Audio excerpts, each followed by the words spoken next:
ক্রেতা সুরক্ষা বিষয়ক দপ্তর একটা আমাদের এটা বলতে গেলে একটা শাখা অফিস, ঠিক আছে।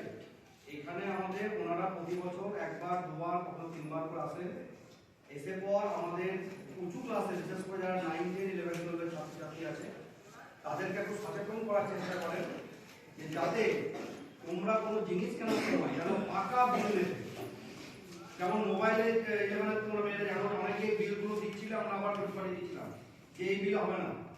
তুমি একটা দামি মোবাইল কিনছো 10,000 হোক, 12,000 হোক, 15,000 টাকা হোক, নিয়ে সেই মোবাইলে যে বিলটা নিয়ে আসছো, আমরা যখন এই বিলে দেখছি কোনো জিএসটি নাম্বার নেই, ঠিক আছে, সেই বিলে কোনো নির্দিষ্ট ওদের ফোন নাম্বার নেই, তাহলে সেই বিলটা দিয়ে আমরা ওর বিরুদ্ধে কিছু করতে পারবো না।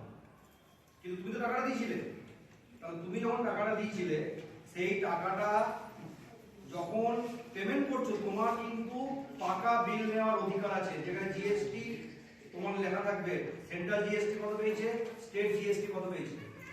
সেই জন্য তোমাদেরকে সচেতন করা যে পাকা বিল নাও, যদি ওরা বেশি নেয় তাহলে তোমাদের কনজিউমার ফর্মের বিভিন্ন নাম্বার বা মেল, যেটা আমাদের ইমেল আইডি আছে সেগুলো দিয়ে দিচ্ছেন, সেখান দিয়ে তোমরা কিন্তু এটা ম্যানেজ করতে পারো, যাতে আগামী দিনে তোমরা না ঠকো, তোমাদের বাড়ির যেন কেউ না ঠকে।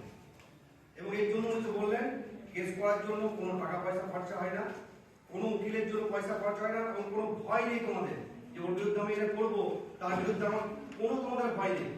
এবং এই জন্য আমাদের স্কুলের স্যাররা আছেন, ওনারা সাহায্য আমরা তো আছি, এবং তার সঙ্গে মোবাইল নাম্বার দেওয়া আছে, ওনাদের সাথে তোমরা কন্ট্যাক্ট করতে পারো, যাতে কোনো বিষয় নেই। বিশেষ করে 11, 12, 9, 10 এরা যেন বাড়িতে বলো যে আমরা এরকম কাঁচা বিল নেবো না, তাতে কি হয় সরকারের লস হয়ে যেতে, জানো তো। সেন্ট্রাল জিএসটি বা জিএসটি দেয় না, ওরা টাকা নিয়ে নেয়, কিন্তু সরকার পেশাটা দেয় না। ওই জন্য ওনারা সচেতন করার জন্য আমাদের স্কুলে প্রতি বছর 2বার 3বার করে আসেন প্রোগ্রামগুলো করার জন্য। হয়তো তোমরা ভাবছো যে স্যার 1:30টার সময় ছুটি দিয়ে দিচ্ছে, এই কথা ছিল, এখনো দিচ্ছে না। এর প্রধান কারণ একটাই যে তোমরা যেন বিষয়টা সম্পর্কে অবগত হও, ভুল পথে যেন তোমরা পা না পাও। হয়ে গেল, উনি যেটা বলছেন একটু ভালোভাবে মনোযোগ করে শুনে নাও, শান্ত শোনো, তোমাদের উপকার লাগার জন্য উনি কিন্তু অবশ্যই ছুটে এসেছেন আমাদের ছেলেমেয়েদের জন্য। ওনার কোনো দায়ী নয়, দায়ীটা হচ্ছে আমাদের জানতে হবে। হয়ে গেল, একটু মন দিয়ে তোমরা জিনিসগুলো শুনে নাও, ঠিক আছে। যেটা বলবেন সেটা তো বুঝতে পারবেন। আজ থেকে আপনারা মনে রাখবেন 5-6 বছর আগে 5-6 বছর আগে এই নিউজটা রাজ্যে কিন্তু একটা তোলপাড় হয়ে গেছে, এই ভুয়ো ডাক্তার নিয়ে। তারপর দেখবেন এখন কিন্তু সবাই রেজিস্ট্রেশন নাম্বার লিখে, তখন কিন্তু 10-15 বছর আগে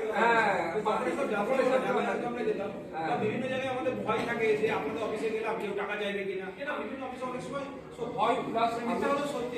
আমি তো বললাম প্রথমে এদেরকে বললাম যে প্রথমত হচ্ছে সরকারি অফিসে যেতে সবারই অনিয়ম। প্রথম কথা হচ্ছে ওই ব্যাপারটা হবে, অনেক হয়রানির ব্যাপার আছে, পেপারসের ব্যাপার আছে। কিন্তু আমি তো বললাম যে এখন অনলাইনে কমপ্লেন করা যায়, এখন একদিন মাত্র যেতে হবে, যেদিন আমরা অপোনেন্ট পার্টি আর আপনাদের মধ্যে একটা সামনাসামনি বসিয়ে কথা বলবো, সেই দিন আমরা ডেট দেবো, সেই ডেটে আপনাদের যেতে হবে।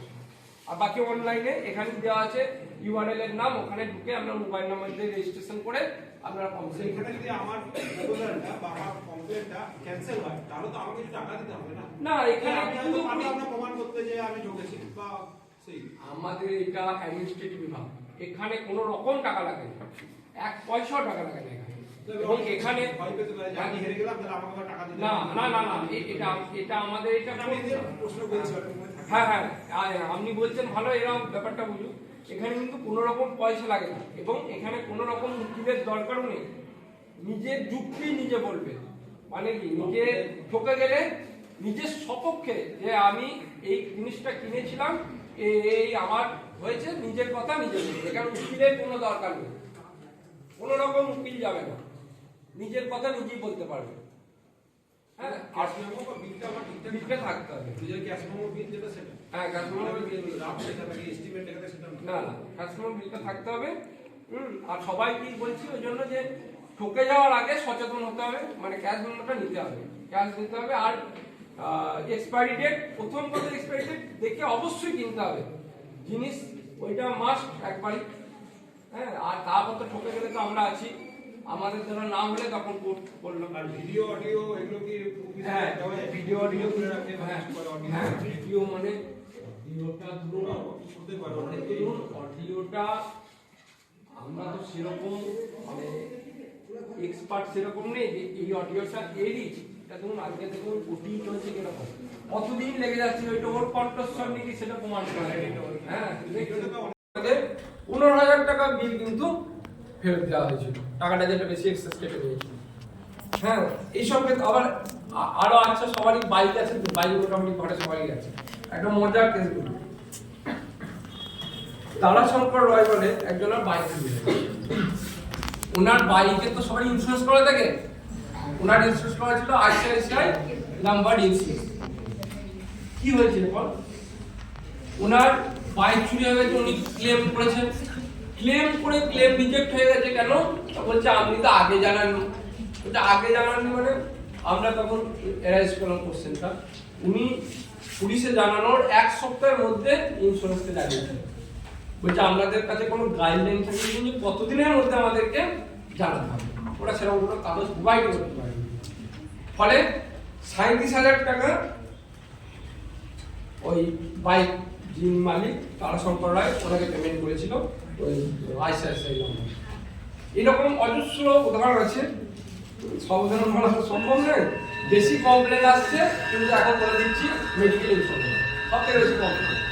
আর স্যার আপনাদের বলছেন মেডিকেল ইন্স্যুরেন্স আপনাদের আছে নিশ্চয়ই, দেখবেন যদি কোনো রকম কোনো সমস্যা হয় আমাদের ওই ফোন নাম্বার তো আছে, ফোন নাম্বারে ফোন করবেন।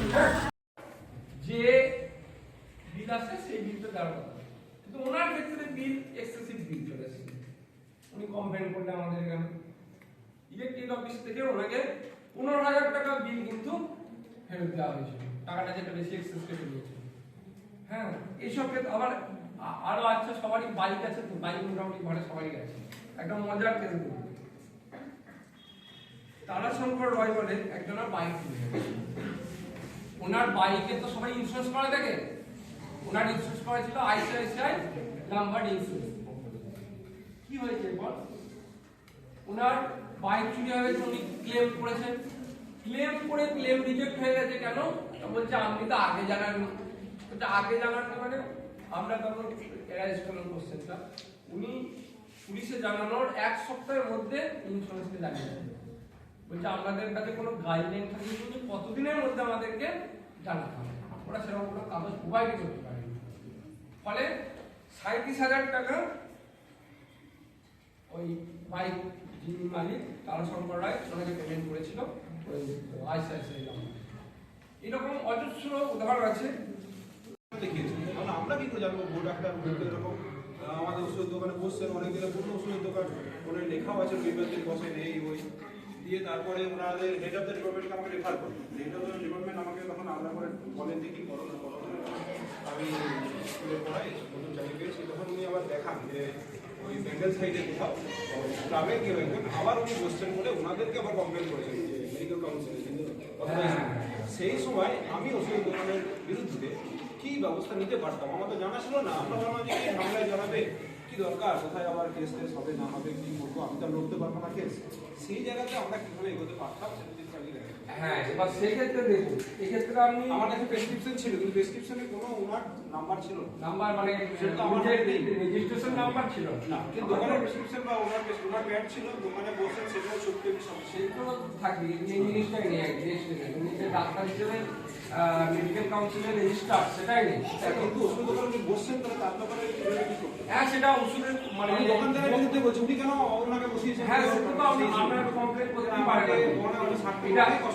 এটা আনলফুল ট্রেড প্র্যাকটিস করছেন উনি, যেহেতু মানে আইনের বাইরে গিয়ে যে একজন হাতুড়ে ডাক্তার বলা গেলে আর কি, ওনাকে এনে মানে রংফুলি MBBS বা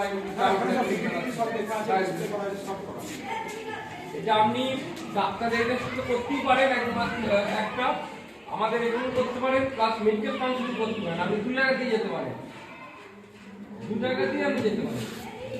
আর যে ওষুধের দোকানদার যারা বসা ছিল, হ্যাঁ, তার এগেন্স্ট করতে হবে, কারণ তার দায়িত্ব যে তিনি যাকে আনছেন তিনি সঠিক না তিনি বেঠিক সেটা তো আপনি দেখতে যাবেন না, সেবা সার্ভিস সেসব ক্ষেত্রে কোন রকম ডেফিসিট হলে তখন আমরা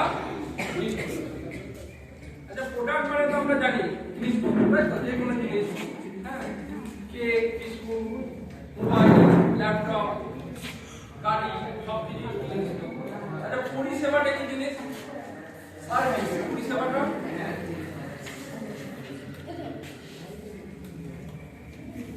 পরিষেবাটা কি জিনিস?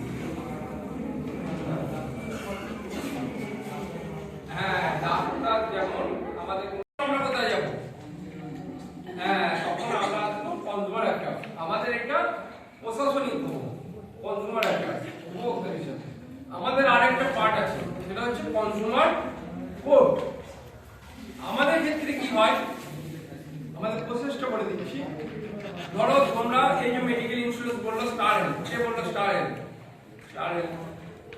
ধরো ওর ফ্যামিলির কারো কিছু হলো, সেখানে যে কোনো নার্সিং ভর্তি হলো, কিন্তু টাকা মেডিকেল থেকে কাটছে না, তখন কি করবে? মেডিকেল ইন্স্যুরেন্স নানা রকম যুক্তি দিচ্ছে, এই নিয়ে আপনার পলিসির মধ্যে পড়ছে না, হ্যাঁ আপনার এটা কোনো রোগ বা পরিষেবার উদাহরণ। আবার যেটা বললো ডাক্তারের ক্ষেত্রে আমরা পরিষেবা পাবো। আমরা জিনিসপত্রের ক্ষেত্রে আমরা খুবই জিনিসটা সাধারণ, যে আমরা যে কোনো জিনিস যখন যাব